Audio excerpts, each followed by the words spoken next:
Assalomu alaykum. Mana bu o'sha ko'chat qilish uchun motorni ligirovka qiladigan mana shu taymer, mana shu. Bu o'zimiz qo'ldan yasaganmiz buni. Bitta sheyga o'zimizga juda bir kuchli mutaxassis usta bor. O'sha ustaga men yasatganman. Men buni YouTube'dan ko'rib, qidirib qilganimda $120, $150 dedi. Men buni qo'ldan apparatlarni har bir elementlarini sotib olib, terdirib, buni uncha kishini to'g'risi aqli yetmaydi bunday qilib terishga. Men yasatuvdim buni 1 yildan oshdi, 2 yil bo'lyapti. 1 millionga menga tushdi mana shu usta haqqisi bilan. Mana bu qanday bo'ladi? Mana buni mana bu yog'ini tokka tiqib qo'yasiz.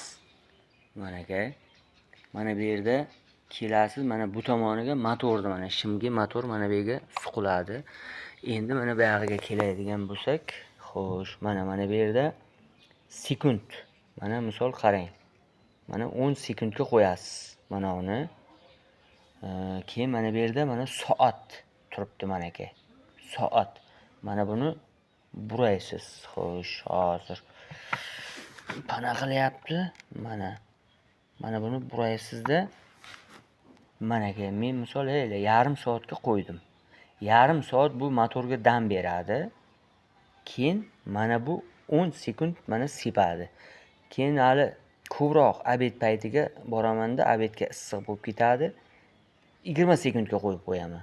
20 sekundga sepib beradi bu. 20 sekund sepadi. Keyin obedga yarim soat damga qo'ymayman-da. Mana buni 20 minutga qo'yib qo'yaman. Mana xuddi shunday. Mana bu endi buni to'g'risini aytsam, meni o'zimga ham aqlim yetmadi. Buni nima qildi, qanday qilib u usta buni terib chiqdi.